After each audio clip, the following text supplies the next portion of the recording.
Très bien, donc on ne va pas répéter ce qu'on a dit.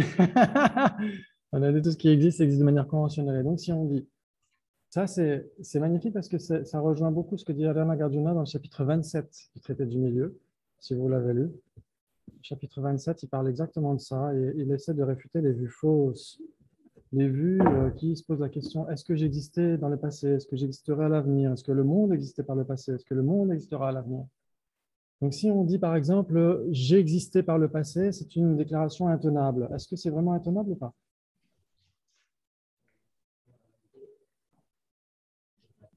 Voilà, exactement. Si on disait j'existais par le passé de manière inhérente, Inhérente. là, c'est sûr que Ah c'est oui. existé, ouais. Mais de manière conventionnelle, est-ce que vous existiez ce matin quand vous vous êtes levé? Oui. Ça serait Oui, oui, oui. Hendrik a presque a tendance à dire non. C'est pareil, je pense que- Ok, ça dépend à quelle heure on se lève. Si on se lève trop tôt, on n'existe pas vraiment. Ok. Très bien. Ok, donc ça veut dire que ce qui existe existe uniquement de manière conventionnelle. Ouais, ça veut dire quoi? Ça veut dire quoi exactement? Qu'est-ce que ça veut dire? C'est-à-dire que est-ce que notre jeu de la vie passée existait ou pas? Est-ce qu'on a des vies passées? Est-ce qu'on a des renaissances? une continuité. Oui. On parle de continuité. Il y a une continuité. Est-ce qu'il y a une continuité uniquement des vies passées ou est-ce qu'il y a une continuité du jeu? Bah, Du jeu. Du jeu aussi, il y a une continuité du jeu. Mm, Qui est d'accord? mm. Hein, pas Hendrik. Le jeu n'aurait pas de continuité. Ouais, par exemple, le jeu de ce Si, si, matin. si. Si, si, si. Ah, moi, j'ai juste dit le jeu, hein. Mhm. Si, si, si.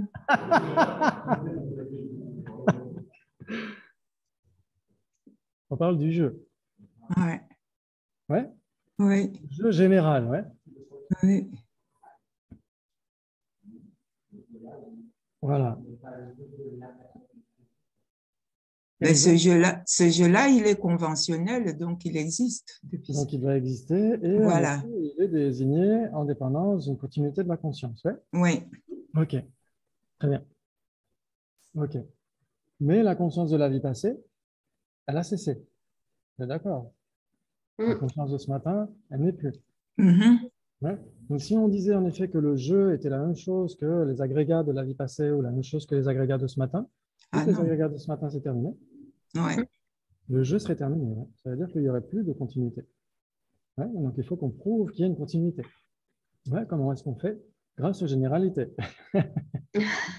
Ok, donc les généralités, les instances, ça c'est très, très, très important, c'est capital.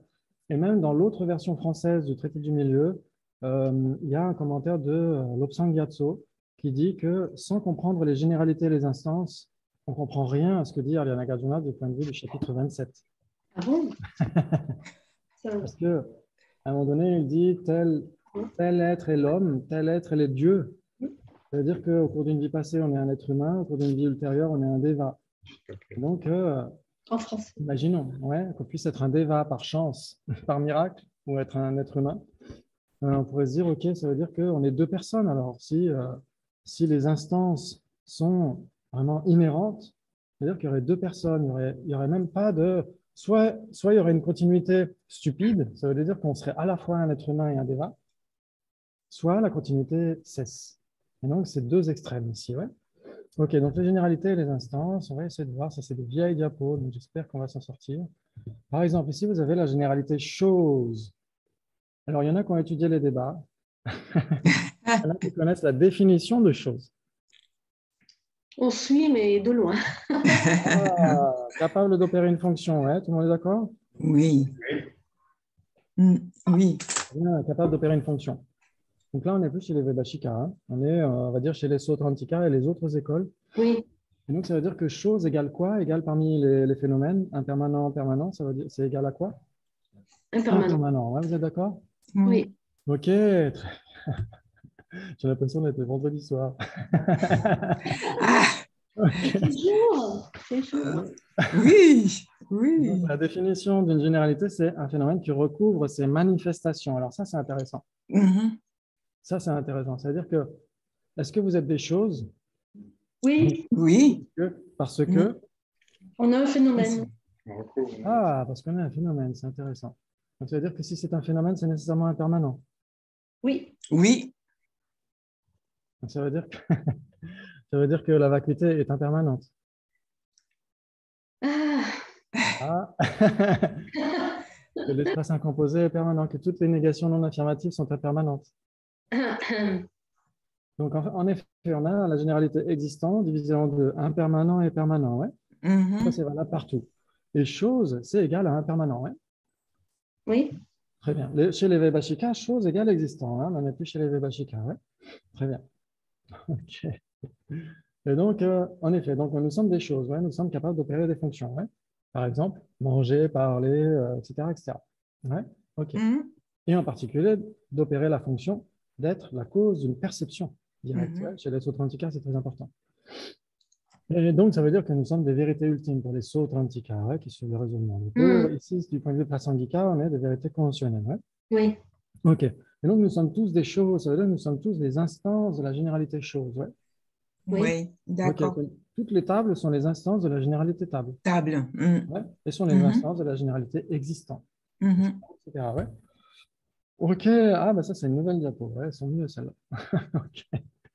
Donc là, vous avez existant. C'est pareil, nous sommes des existants. Les tables sont des existants, etc. Les permanents et les impermanents sont aussi des existants. Voilà, des existants. Ouais. Donc, ce sont les instances de la généralité existant. OK. Très bien. Donc, une table est une chose, etc. etc. Ici, vous avez okay, les nouveaux dessins. C'est les dessins du vénérable Ogyen à Bodhicharya qui a fait des super trucs. Oui. Dis-moi. Permanent ou impermanent?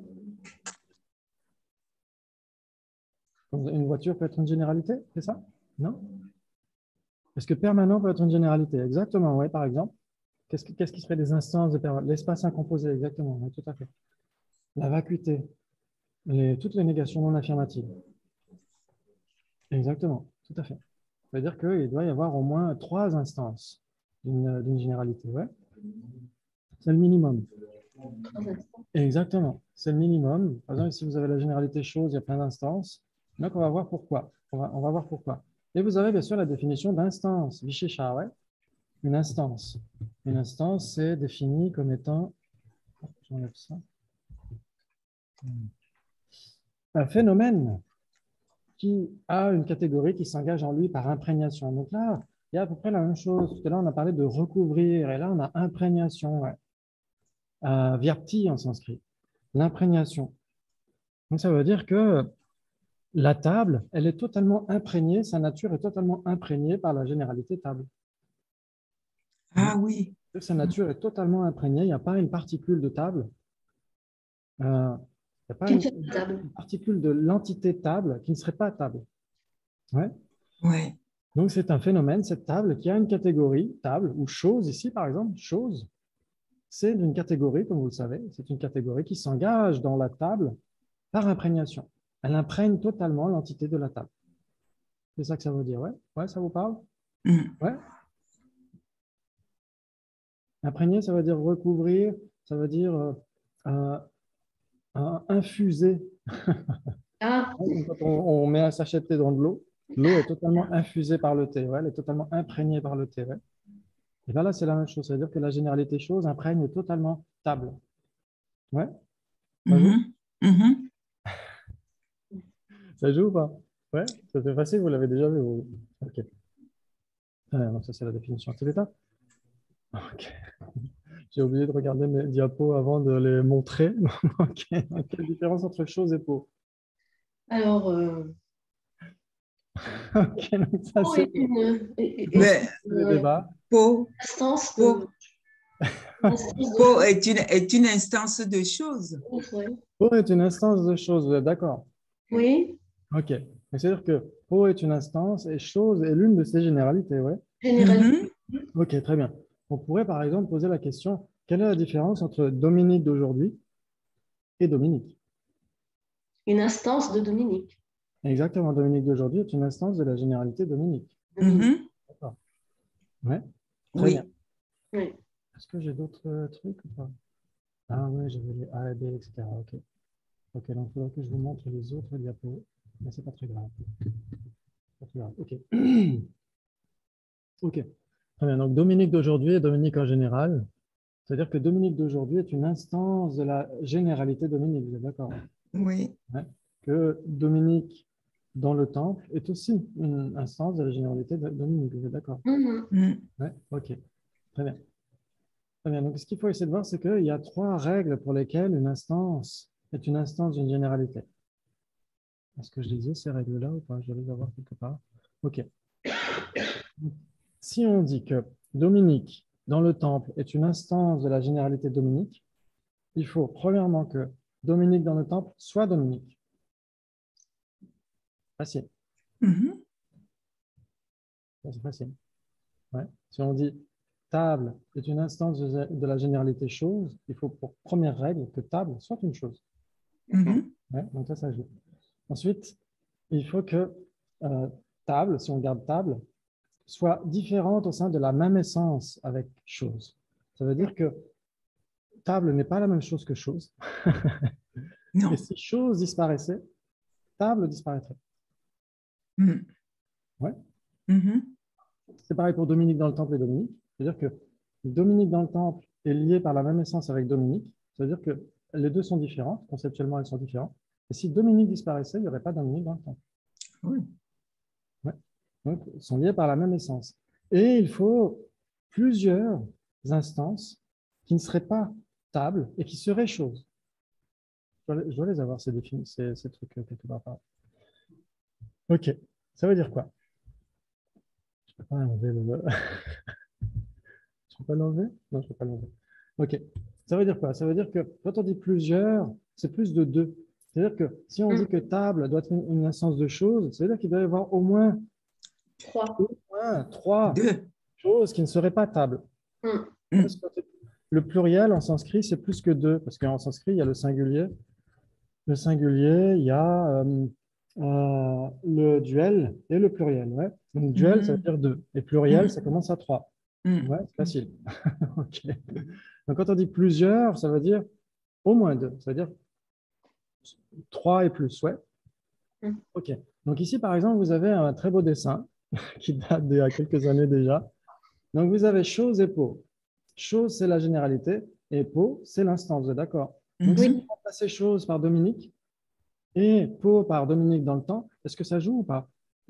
Oui. Ouais, ça joue. Oui. Ça veut dire que si c'est Dominique dans le temple, c'est nécessairement Dominique. Oui. Mais si c'est Dominique, ce n'est pas nécessairement Dominique dans le temple. Par exemple? Oui. Oui, oui, oui. Exactement, à la cuisine, comme Martine. Martine à la plage, Martine. C'est Dominique. Dominique à la plage, Dominique. Okay. C'est pareil. Donc, ce sont d'autres instances, Dominique dans sa voiture, Dominique à la plage, etc. Ce sont d'autres instances de Dominique qui ne sont pas Dominique dans le temple. Ouais. Et ce qui n'est ni l'un ni l'autre. Par exemple? Par exemple, un non-existant. Par exemple, l'Hendrik, ou par exemple, un non-existant, etc., etc. Ouais, donc ça veut dire qu'il y a 3 possibilités. Il y a ce qui est les deux, il y a ce qui est l'un mais pas l'autre, et ce qui est ni l'un ni l'autre. C'est ça que ça veut dire, ouais. Ah, magnifique. OK, normalement, c'est toujours le cas entre une instance et sa généralité. C'est toujours le cas. Il doit normalement y avoir toujours... Ah, faudrait peut-être... toujours entre guillemets. Ça devrait souvent, très souvent, être le cas. OK? Très bien. Et donc, ça veut dire que si ici, Po ou Dominique dans le temple, c'est pareil, ou le jeu de ce matin, etc., disparaît, est-ce que la généralité disparaît pour autant? Non. Non. Non. Exactement. C'est ça qui est très important. Ça veut dire qu'en effet, si on prend ici, Po serait un jeu de cette existence ou de l'existence passée, ce jeu cesse avec cette existence. D'accord? Est-ce que la généralité je cesse pour autant? Voilà, d'accord. Non. Parce qu'elle est encore en train d'imprégner d'autres jeux. D'accord. Le jeu, c'est un continuum, on est d'accord. Le jeu, on va dire le jeu de lundi, le jeu de mardi, le jeu de mercredi, le jeu de jeudi, donc le jeu de toute la semaine. Le jeu de toute la semaine, est-ce qu'il cesse d'exister quand le jeu de lundi a cessé d'exister? Oui, d'accord. Exactement, il va recouvrir totalement le jeu de mardi. Et quand le jeu de mardi va cesser, le jeu de la semaine va recouvrir totalement le jeu de mercredi, etc., etc. Donc, c'est-à-dire que la généralité jeu va continuer à exister. Exactement, sans le jeu de mardi, il n'y aurait pas le jeu de mercredi, exactement. Parce que l'un est la cause de l'autre. Ouais. Ça joue? Oui. Oui.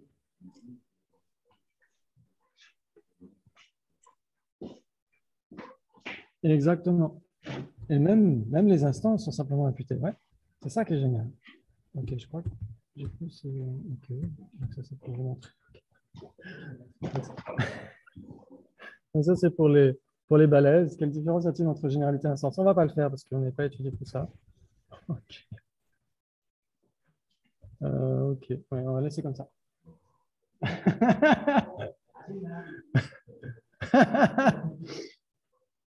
On va laisser comme ça. Très bien. Est-ce que vous avez compris cette façon dont fonctionnent les instances et les généralités? C'est quoi le Bouddha? Dans les Jataka, le Bouddha parle de ses vies passées. Ouais. Ça fait partie du Vinaya, les Jataka, parce qu'il parle de la façon dont on maintient l'éthique, etc. Et donc, il dit au cours d'innombrables centaines d'années, voire même des milliers d'années, j'étais un tel. Et tu étais un tel. Exactement. Pas le Bouddha Shakyamuni, qui était un roi ou un cerf ou n'importe quoi d'autre. Ouais. Parce que forcément, ça ne joue pas. On ne peut pas dire, bah, moi maintenant, quand j'avais 5 ans, j'étais moine. C'est pas possible. Non, c'est pas possible. Donc, parce que mon moi de maintenant n'est pas le même que le moi de il y a 5 ans, à l'âge de 5 ans. Quand le Bouddha dit j'étais un cerf, un roi, un prince, etc., etc., il y a des milliards d'années, il n'est pas en train de dire son jeu actuel, cette instance du jeu actuel. Il est en train de parler de la généralité jeu. Il est en train de choisir une instance de jeu De qui jeu. correspond à cette généralité. Cette généralité transite jusqu'à maintenant. D'accord. C'est la généralité qui transite. Ouais. Ok, wow, c'est super. Et donc, ça devrait répondre à la question de l'accent. C'est quoi alors si on dit mon jeu existait par le passé n'est pas une assertion correcte? Ouais, c'est ça qu'on disait dans le texte. Hein. Le jeu qui existait par le passé n'est pas une assertion correcte. Ça veut dire mon jeu actuel n'existait pas par le passé. Non. Nécessairement pas. Exactement. Même conventionnellement, mon jeu actuel n'existait pas par le passé. Forcément, parce que ce n'étaient pas les mêmes agrégats, etc. Ouais. Donc, c'est ça qui est intéressant.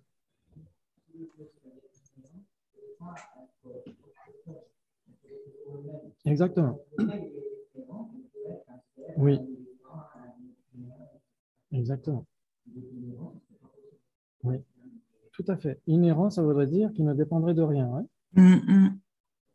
Et qu'il ne pourrait pas changer d'instant en instant, parce qu'il ne dépendrait même pas de causes et conditions. Ouais, donc, il devrait être statique.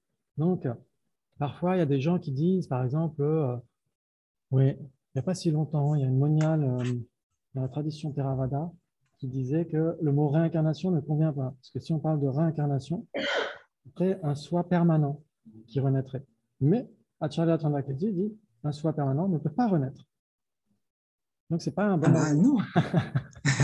Un soi permanent ne peut pas renaître, parce que pour renaître, ça nécessite le changement. Nécessairement, non. Ça nécessite les 12 liens de production dépendante que vous connaissez par cœur.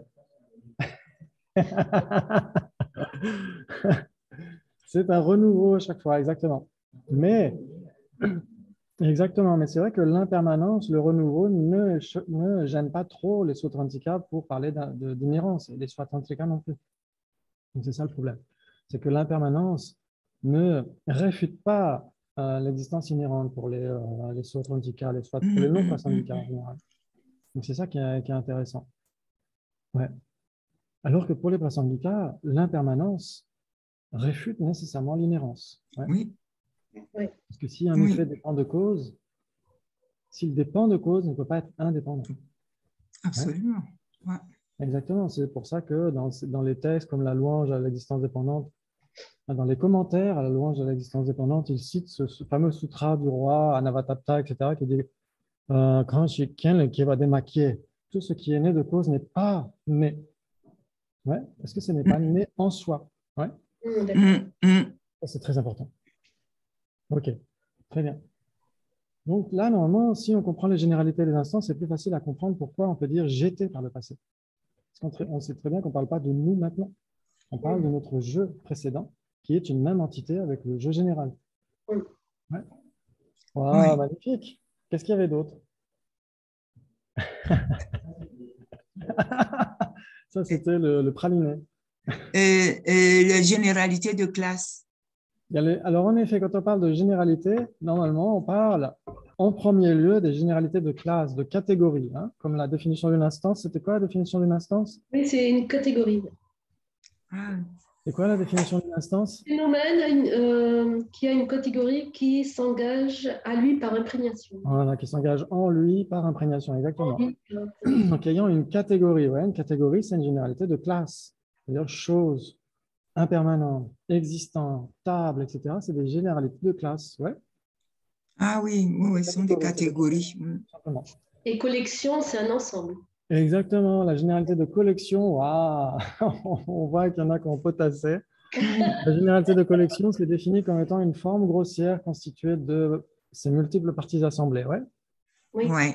Ok, très bien. Donc, c'est une forme grossière. Ça veut dire qu'un continuum de conscience n'est pas une généralité de collection, même si c'est une collection d'instants de conscience. Ce n'est pas une généralité de collection parce que ce n'est pas une forme grossière. Mais par contre, les agrégats, Ouais, c'est peut-être des collections. ouais, les agrégats, Oui, exactement. Alors, attends, je reviens sur toi, Marie. Gilles, tu disais? Sylvie, assemblage. Oui, exactement. Une généralité qui n'aurait que deux instances ne serait pas une généralité. Par exemple, si on dit, on pourrait dire soit couleur principale, couleur secondaire seraient des instances de couleur, ben, ça ne joue pas. Parce Ça qu'à joue part couleur principale et couleur secondaire, il n'y a pas une troisième instance. Si on dit existant et non existant sont les deux instances de non-soi, eh ben, ça ne joue pas non plus, parce qu'à part existant et non existant, il n'y a rien d'autre. Donc, il n'y a pas une troisième instance. Donc, non-soi n'est pas la généralité d'existant et de non-existant. C'est une règle, ça veut dire plusieurs, parce qu'en sanskrit, plusieurs, le pluriel, c'est trois. C'est au minimum trois. Ils ont singulier, duel et pluriel. Ouais. C'est juste pour ça. Ouais, il n'y a pas d'autre raison. Parce que sinon, ouais, si on dit que, par exemple, ça a eu ne serait-ce qu'une instance, par exemple, l'isolat de table a une instance, table. Mais est-ce que ça en fait une généralité pour autant, d'avoir une seule instance? Et d'avoir deux instances, ça fait pas vraiment très général. En fait. C'est pour ça qu'ils vont dire qu'il faut un 3 pour que ce soit vraiment général. Ouais, il n'y a pas de raison supplémentaire que ça, exactement. Et pour les agrégats, est-ce que les agrégats sont une généralité de collection? C'est ça, Marie? oui, je posais la question. Est-ce que les agrégats sont une généralité de collection? Les agrégats, est-ce que c'est ça? Alors, une généralité de collection, c'est défini comment, Marie?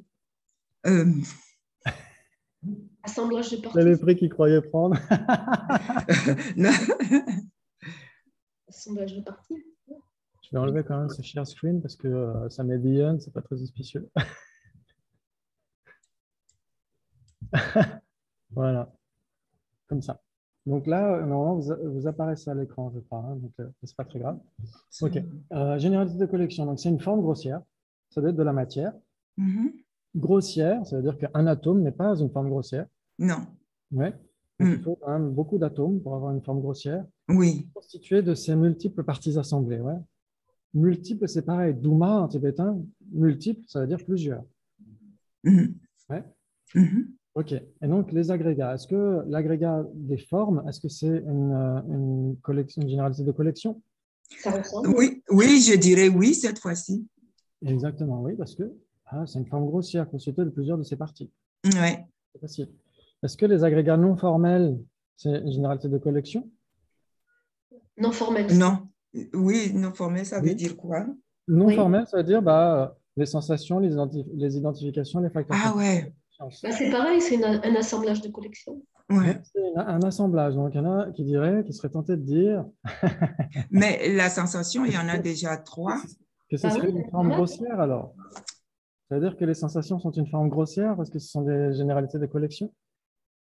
C'est-à-dire que la sensation est une forme grossière. Oui, je dirais. C'est pas grave si je me trompe, mais je dirais oui, puisque Il faut se tromper, de toute façon, c'est comme ça qu'on apprend. voilà, oui, les sensations, elles sont grossières. Donc, les sensations sont grossières. Il peut y avoir des sensations grossières, des sensations subtiles. Il peut y avoir des sensations matérialistes, des sensations non matérialistes, des sensations mentales, des sensations physiques, etc. Il y en a beaucoup, ouais. Oui. OK. Mais la sensation en tant que telle, c'est quoi exactement? Est-ce que parmi les impermanents, parce que les agrégats, c'est impermanent, vous êtes d'accord? Mhm. Parmi les impermanents, on a combien de catégories chez les impermanents? Ils sont divisés en combien? Il y en a 3. Et tout ça de tête. Hein. Alors de tête, voilà. Très bien. Ouais. Donc il y a la forme ou la matière, Mhm. conscience et composé non associé. Ouais. Ce sont les Oui. 3 catégories d'impermanents. Matière, c'est facile, c'est de la matière. Oui. Conscience, c'est facile, c'est de la conscience. Mm. Et les composés non associés, c'est tout ce qui est impermanent et qui n'est ni forme ni conscient. Ouais. Comme le temps, la personne, etc. Facile. Ouais, comme une démocratie, ce qu'on avait dit aussi, le mariage. Ok. Donc, ce sont des impermanents qui ne sont ni forme ni conscience. On est d'accord? Oui. Très bien. Les sensations, ça fait partie de quoi alors parmi ces 3? Là, on est vraiment dans les bases de la philo. Oui, oui. Les sensations, je les mettrais,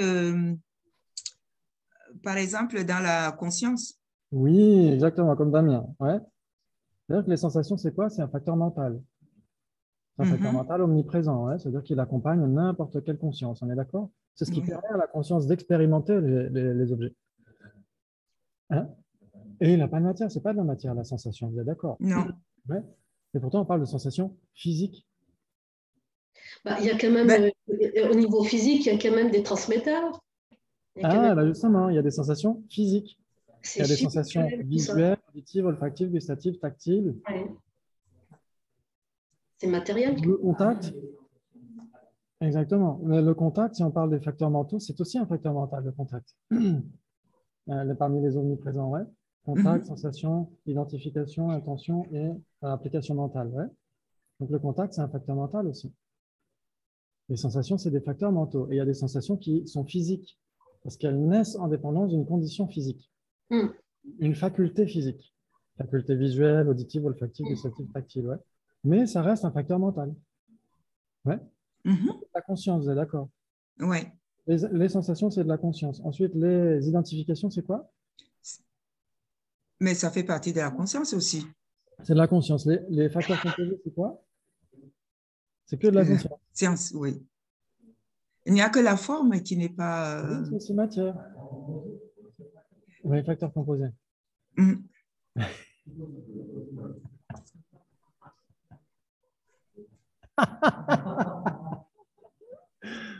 Ok, il y en a qui ont l'habitude de mes ruses. Très Mais bien. le temps n'est pas une matière, Le temps n'est pas de la matière. donc c'est un facteur composé.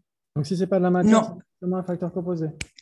non, c'est un facteur composé non associé. Uniforme, Donc, si ce n'est pas de la matière, c'est nécessairement un composé non associé. Le temps. Donc, la uniforme. conscience, c'est un facteur composé non associé. Si ce n'est pas de la matière. Et l'espace, c'est un composé. L'espace, c'est un composé. Une licorne bleue, c'est un facteur composé non associé puisque ce n'est pas de la matière. Ben, il n'existe pas déjà. Le licorne Ah, bleu. voilà, donc ça ne suffit pas. Donc, il faut que ce soit un impermanent qui n'est pas de la matière et qui n'est pas de la conscience. Ouais. Mhm. Donc, les facteurs composés, c'est une grande trousse dans laquelle on met les autres facteurs mentaux, les 49 autres. Parce que là, on a parlé des sensations et identification, vous êtes d'accord? Donc, ça fait partie des 51. On les enlève, il en reste 49. Ouais, là, c'est facile. Et il y a aussi le reste, c'est-à-dire les composés non associés, nos graines karmiques, nos graines des afflictions, etc. C'est des potentiels qui ne sont pas de la matière, ce n'est pas de la conscience. Ouais, donc, ça fait partie des composés non associés. Ouais, vous êtes d'accord? Oui. Nos empreintes de l'ignorance, etc., etc. Ouais. Et donc, si on a des composés non associés et des composés associés à la conscience, le tout ensemble, ça fait composé, facteur composé tout simple. Ouais, ça vous parle? Mhm. Ça joue? Ok, c'est pour ça qu'on dit facteur composé, pas facteur composé associé, non associé, parce qu'il y a les deux dedans. Ouais, ouais, exactement. Ouais. Très bien. Donc, associé, ça veut dire associé à la conscience. Ouais. Mhm. Ok, très bien. Très, très bien. Et le cinquième agrégat, la conscience. Ouais, on en a combien? 6. Seulement 6. Ok. Mental. Ça Ouais. dépend. Ça dépend si on est chez les Prasangika, il y en a 6. Si on y va chez les Chikamatrines, il y en a 8. Alors, ça dépend quel chittamatrin, hein. Les chittamatrins qui sont Ouais. l'écriture ou les chittamatrins qui sont tenants de l'aspect vrai. Normalement, il y a 8 consciences, mais pas nécessairement. Ouais. Donc, ça dépend des chittamatrins. Ils sont très minoritaires, ceux qui acceptent 8 consciences. Mais après, ça dépend. Dans d'autres écoles, par exemple, si vous lisez le traité de, je crois que c'est le 8e Karmapa, je ne suis pas très sûr, sur les 5 sagesses et les 8 consciences, il est censé parler du point de vue prasangika, et pourtant il accepte 8 consciences. Donc il est Oui, possible qu'il y ait eu une association entre le Chittamatra et le Madhyamaka qui ait donné peut-être cette école-là, c'est possible, dans les autres traditions. Mais en général, chez les Gelupa, en tout cas, il y a chez les prasangika que 6 consciences. Ouais. Mais on peut en parler de beaucoup, d'innombrables consciences, conscience visuelle appréhendant une fleur, conscience auditive appréhendant une musique, etc., etc. Il peut y en avoir beaucoup. Ouais. Il peut y avoir des cognitions fausses, des cognitions valides, des cognitions, etc., etc. Il y en a beaucoup, il y en a énormément. Mais on peut les scinder en 2 groupes, conscience sensorielle et conscience mentale. Ouais. OK. Très bien. Très, très bien. Et donc, sensation, identification, facteur composé et conscience, est-ce que c'est une généralité de collection? Non, parce que ce n'est pas de Oui. la forme. Et une généralité de collection, ça doit être de la forme. Une forme grossière. Ouais, ça joue? Très bien. Waouh, magnifique. OK. Ouais. Ah oui, d'accord. Oui. Il faut que ce soit de la forme. Ouais. De collection. Ouais. Exactement. C'est-à-dire qu'il peut y avoir ce qui est à la fois une généralité de classe et une généralité de collection. Vous êtes d'accord? Par exemple, une table. Par exemple, table. Table, c'est Oui. une catégorie.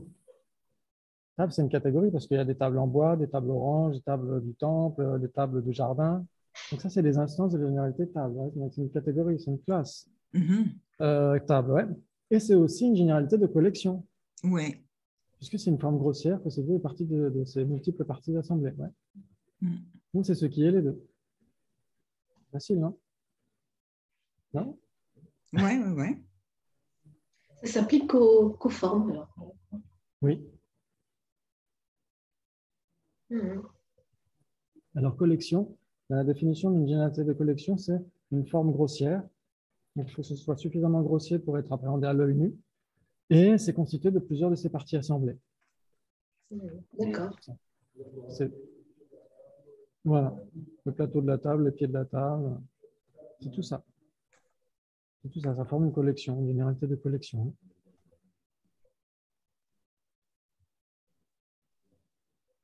Ah oui? Pour les personnes uniques, un atome serait une généralité de collection.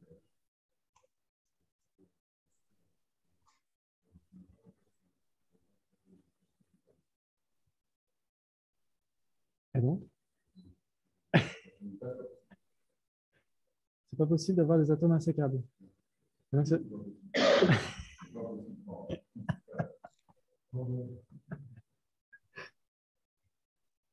alors, pour les personnes handicapées, un atome serait une généralité de collection parce que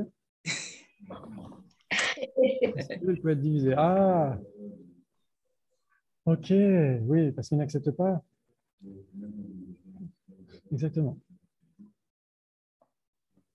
Mais est-ce que ça en fait une forme grossière pour autant? Ouais. Ouais, mais une forme grossière, ça doit être perçu à l'œil nu comme ça. Ouais. Ah oui.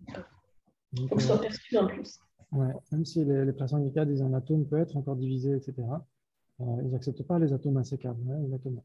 Et donc, c'est pas parce qu'ils vont considérer que l'atome, c'est de la matière, et que cette matière est divisible, que ça en fait une forme grossière, que ça en fait une généralité de collection. Ouais, très bien.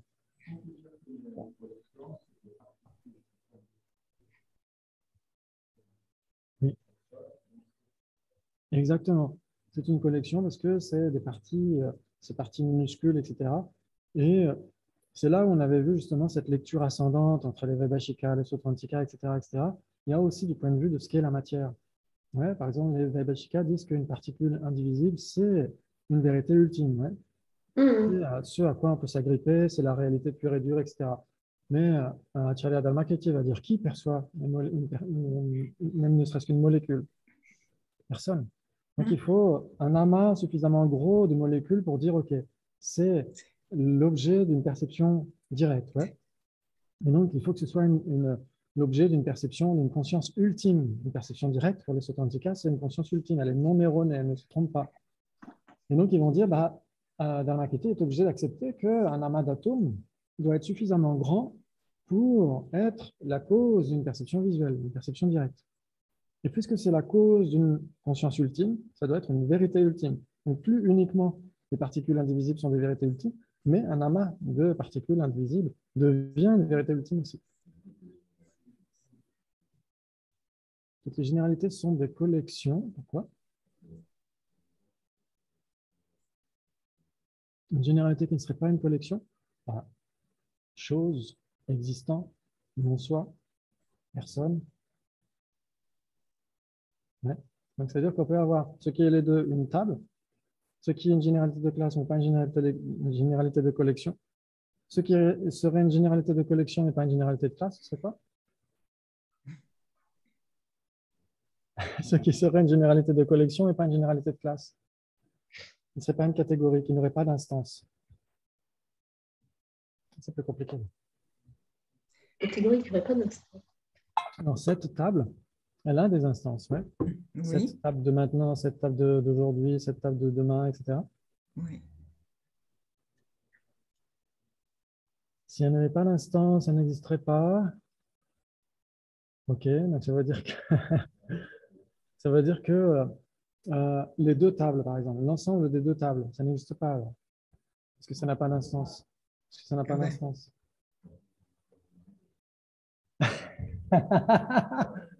L'absence d'existence inhérente de la table n'a pas d'instance. Il n'y a pas l'absence d'existence inhérente de la table d'hier, d'aujourd'hui, de demain, observée par un druide, observée par... Donc, là, il n'y a rien alors. Donc, ça veut... Donc, ça veut dire si vous prenez par exemple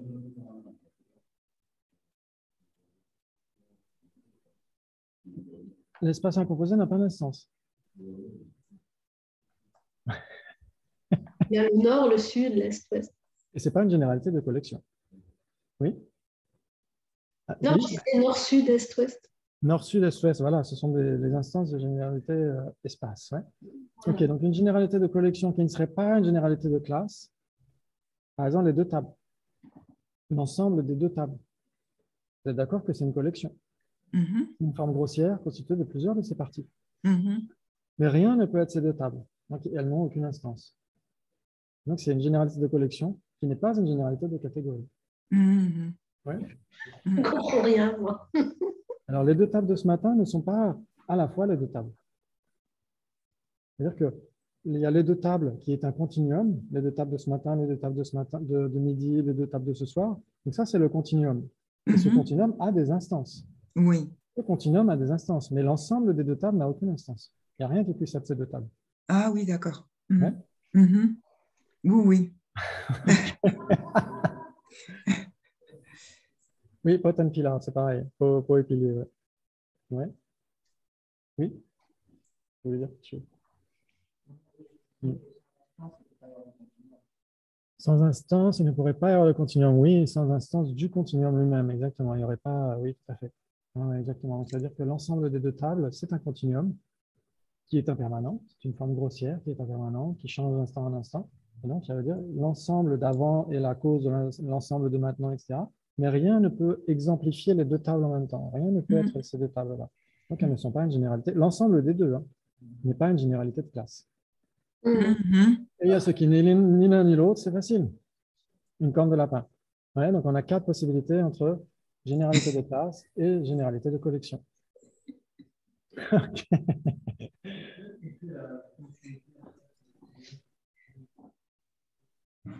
Alors, la continuité, comment elle se crée, la continuité d'un être transmigrant, d'un être qui renaît, etc. Comment est-ce que ça se crée? Par des Damien instants. qui pose la question et moi, je la repose. Il y a des instants, non? Le karma, les instants, ok. Comment est-ce que vous l'expliqueriez?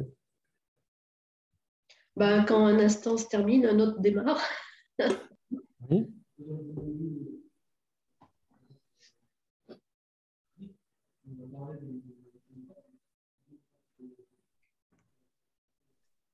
Oui. Oui.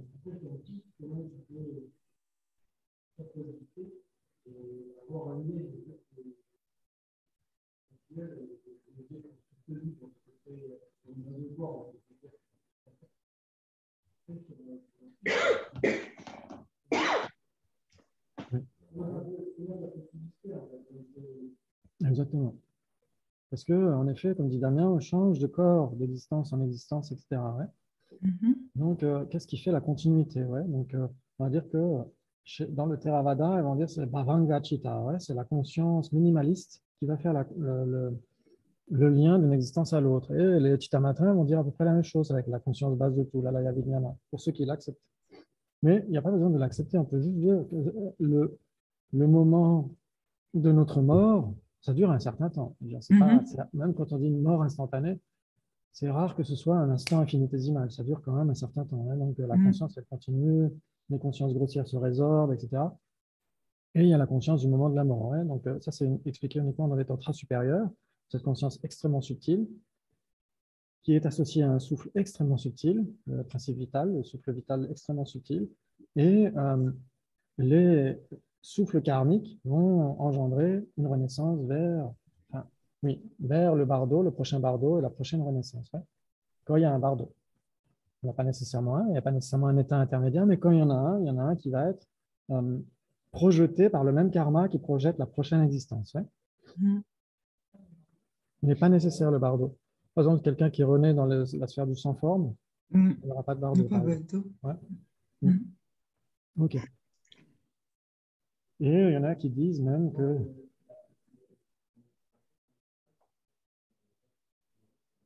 non. C'est-à-dire qu'ils entrent dans le sans-forme. Ça peut être des êtres réalisés, ça peut être des arias qui renaissent dans le sans-forme, pourquoi pas, mais pas nécessairement. La plupart du temps, ce n'est pas des êtres réalisés. C'est juste ils ont accumulé un karma immuable, c'est-à-dire qu'ils ont un certain niveau de concentration extrêmement puissant, et ils ont accumulé un karma qui est en accord avec ces concentrations, et donc renaissent dans ces niveaux de concentration. Et dans le sans-forme, il n'y a pas de bardo qui propulse vers le sans-forme. Ça se manifeste comme ça. Oui. Alors, ceux qui sont dans la claire-lumière, qui sont morts, ils ne sont pas encore dans le bardo. Ils sont dans un bardo, parce que bardo, ça veut dire intervalle. Ouais, donc, ils sont dans un intervalle, l'intervalle de la mort, mais ils ne sont pas encore dans l'intervalle du devenir, dans le sipe bardo. Ouais. On a l'impression que ça existe de manière inhérente. Mais rien n'existe de manière inhérente. Ouais, donc, la personne, elle meurt, elle est dans la claire-lumière, et puis il y a des souffles qui se manifestent et qui engendrent des apparences dans un état intermédiaire pendant un nombre de jours variable. Ouais. Maximum 49. Ouais. Et 49 jours humains, il y a des débats, il y en a qui disent que ça fait 49 jours des devas, etc. Donc ça fait des milliards d'années. Mais normalement, nous, on ne l'accepte pas. On accepte que c'est 49 jours humains. Et pourquoi ce serait la mesure humaine? Pourquoi? Je ne sais pas. Très bien. Ok, donc la personne doit renaître de toute façon, au bout d'un moment. Ça veut dire qu'il y a les 12 liens que vous connaissez par cœur.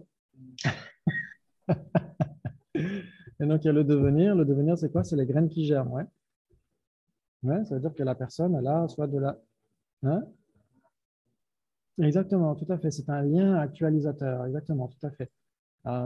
C'est les liens 8, 9, 10 ouais, qui actualisent. Ouais. Ça veut dire que avant ça, c'est comme si on lançait une poignée de graines dans l'air, ouais, dans le vent. Et donc, elles sont dans le vent, elles sont en suspension. Et ce qui les fait retomber, eh ben, c'est justement les liens qui actualisent. Ça veut dire, on fait tomber la pluie et la graine tombe, elle germe, etc. Ouais. Et donc, c'est ça le devenir, c'est quand les graines germent. Et donc, ça germe à cause de quoi? À cause d'une saisie très forte. Ouais. Ça veut dire que on appréhende un objet, soit directement, soit dans notre esprit, et on le saisit. Donc, on saisit quelque chose et on veut se l'approprier, etc. Et donc, forcément, on va se diriger comme un aimant attire une aiguille de manière irrémédiable vers cette naissance-là. Ouais. Et donc, c'est en dépendance de tout ça qu'on va désigner le jeu, non? Donc, on va dire un jeu qui est dans l'état intermédiaire, un jeu qui est dans la renaissance, etc. etc. Ouais. Parce qu'il n'y a pas de discontinuité. Mais après, les instants constitutifs eux-mêmes, quelle durée ils ont, c'est là où c'est compliqué. Parce que si on dit, l'intervalle d'une existence, ça va, c'est facile à compter, il y a un nombre de jours, etc. Mais l'intervalle de chaque instant qui constitue cette existence, là, c'est compliqué. Là, c'est compliqué parce qu'au bout d'un moment, on franchit la recherche conventionnelle. Hein. Au bout d'un moment, on se pose la question, mais c'est quoi vraiment un instant qui constitue ce continuum? Et là, on commence déjà à franchir le conventionnel. On est déjà dans l'ultime. On se pose la question, mais c'est quoi un instant?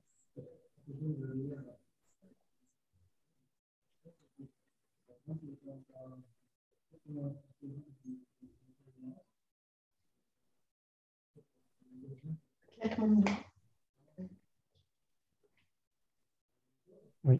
Bazopak qui disait ça.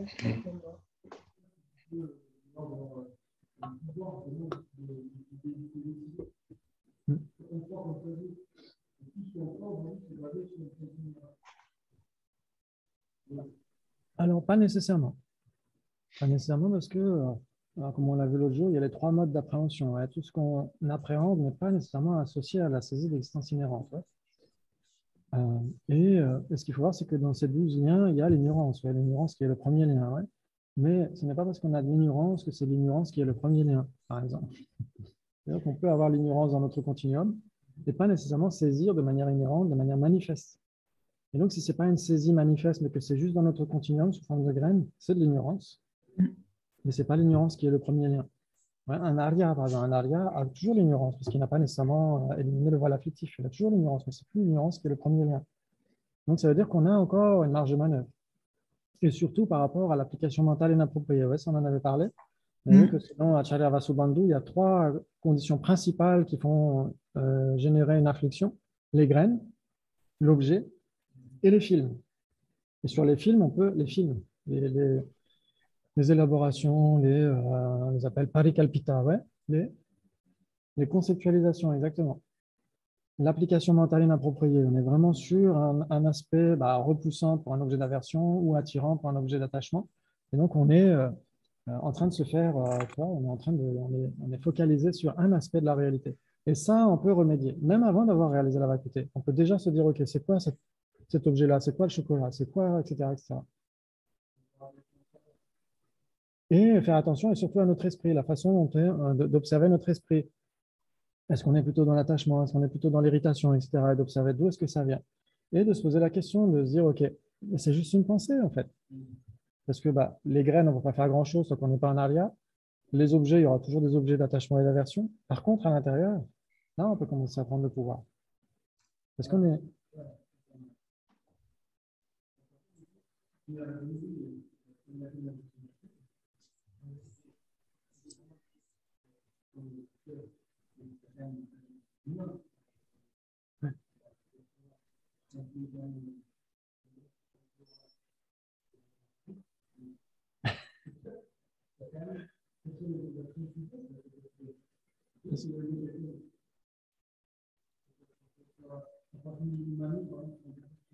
Et elle se fait écraser.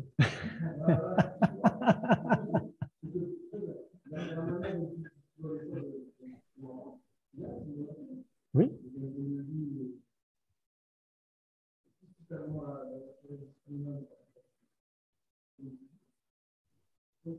C'est une bonne action. Une bonne action reste une bonne action.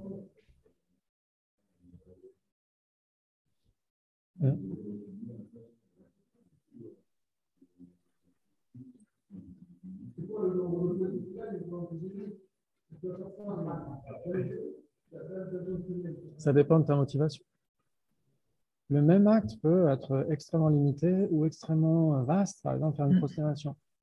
Par exemple, tu fais une prosternation. Tu penses juste tout seul à faire la prosternation devant le Bouddha. Ou tu visualises que tu te démultiplies en nombre de corps égal à tes naissances passées. Et chacun de ces corps se démultiplie en nombre égal au nombre d'atomes dans l'univers. Et tu visualises que c'est la même chose pour tous les êtres en nombre infini. Et là, ta prosternation est... Et là, c'est extrêmement vaste. Et tu imagines que tu le fais devant un Bouddha qui est ton maître en racine et qui symbolise tous les objets de refuge dans l'univers. Là, c'est extrêmement vaste. Mais c'est le même acte. et que tout est vide d'existence inhérente, que ça c'est comme un rêve, etc. Donc là, c'est extrêmement vaste. Ce n'est pas simplement une petite prosternation avec des petits bras, etc. C'est extrêmement vaste. Donc ça dépend de ta motivation. Par exemple, un bodhisattva, il va faire traverser la petite dame, mais sa motivation va être bodhicitta. Nous, ça va être juste, bon, allez, il y a peut-être une caméra. Si tu ne réalises pas ce qu'est bodhicitta, tu ne peux pas savoir. Étudier, oui. Exactement, mais même ça, c'est très difficile parce que étudier, est-ce qu'on peut vraiment avoir une cognition valide de ce qu'est bodhicitta? Une fois, Geshe Jambal avait posé la question. Il est parmi les 7 types de cognition, laquelle c'est? C'est très compliqué parce qu'il faudrait certifier, OK, je veux obtenir l'éveil pour le bien-être des êtres. Il faudrait avoir une cognition valide de ce qu'est l'éveil. Et on en a parlé l'autre jour par rapport à l'omniscience. Ouais. Il y en a qui ont des vues très différentes par rapport à l'omniscience. Il y en a qui vont dire que c'est l'omniscience par rapport au dharma. Il y en a qui vont dire que c'est une omniscience totale. Par exemple, il y en a qui disent que c'est une toute connaissance. Ouais. Par exemple, les Vaibhashikara disent que c'est une toute connaissance, que le Bouddha oriente son esprit vers un objet, il connaît tout de cet objet-là. Puis après, il oriente son esprit vers un autre objet, il connaît tout de cet objet-là. C'est la toute connaissance des Vaibhashikara.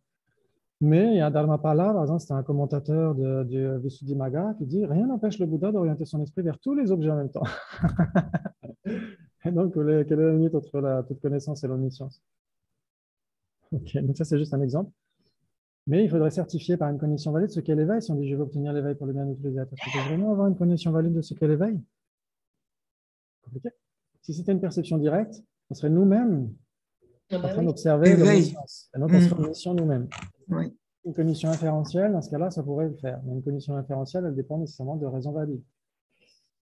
Et comme on l'a dit l'autre jour, il faut nécessairement certifier l'esprit à la première personne pour faire cette déduction logique.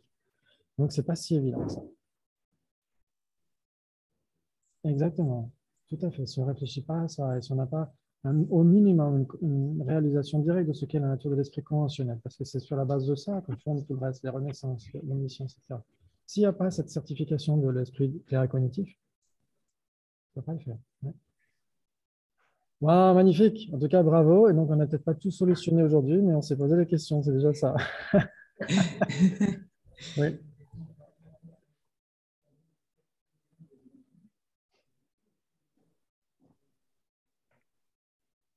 Ah non, ça joue tout à fait. Pour les tantras supérieurs, ils vont expliquer que c'est l'esprit et le souffle le plus subtil qui font le lien. Et que de toute façon, c'est surtout en dépendance de ça qu'on peut désigner la personne, la continuité de la personne.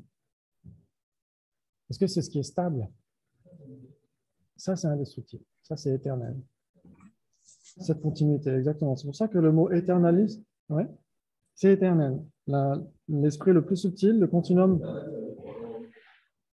éternel, ça veut dire que ça n'a pas de fin. Ah bon, l'éternité? Bah, c'est pas l'éternité, c'est une éternité made in China, ton truc. L'éternité, ça veut dire l'éternité, ça veut dire pour toujours. Ah non, ça veut dire une éternité, ça veut dire infini, un temps infini.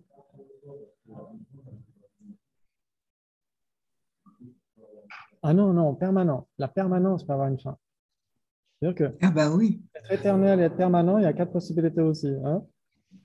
C'est-à-dire que c'est pour ça que des fois on parle d'éternalisme, mais ce n'est pas nécessairement la bonne traduction. Hein. On dit, même en tibétain et en sanskrit, c'est le mot de permanence. Mais ce n'est pas nécessairement la bonne traduction pour la personne. Pardon, pour ce qui est autre que la personne, pour la conscience, etc., etc. Parce que la conscience est éternelle. Ouais. On peut dire que la personne, si la personne est désignée en dépendance de sa conscience la plus subtile, elle est éternelle aussi. Donc, c'est pas juste de dire d'être éternaliste si on accepte l'éternité, c'est pas possible. Par contre, si on acceptait que la personne serait permanente pour l'éternité, là, oui, c'est de l'éternalisme qu'il faut réfuter. Geshe Dandul parle d'absolutisme. Et là, c'est plus cohérent. Ouais. Ok, très bien. Donc, vous pourrez réfléchir pour la prochaine fois qu'on a une possibilité entre éternel et permanent. Tu continues jusqu'à la fin des temps. Là, on ne cesse pas pour les prasangika. Qu'est-ce qui ferait cesser la conscience la plus subtile? La conscience la plus subtile, elle est née d'un instant précédent. Et cet instant précédent n'est pas dû à une erreur. L'ignorance, elle cesse, mais la conscience ne cesse pas pour autant. Oui. Oui, surtout pour la Sangika qui interprète les tantras supérieurs, ça va être la conscience la plus subtile, mais avec la vacuité de la conscience la plus subtile aussi. Hein? On a trouvé la personne qui est désignée en dépendance de ça. C'est facile. L'omniscience, quoi? L'omniscience est éternelle. En fait, ça change d'instant en instant. C'est-à-dire qu'à chaque fois qu'il appréhende un phénomène, c'est plein de félicité. Donc, c'est de la félicité renouvelée à chaque instant. Il n'y a plus rien à apprendre. Ben non, parce qu'on appelle ça Ashaik Shamarga. Ça veut dire la voie au-delà de l'apprentissage. Il n'y a plus rien à apprendre. Rien à apprendre. Il n'y a plus rien à transformer. Il a obtenu le maximum. C'est-à-dire qu'il a éliminé toutes les souillures et développé toutes les qualités à l'infini.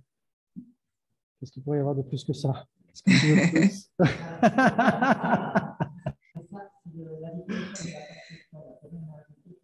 Exactement, c'est la perfection. Ouais.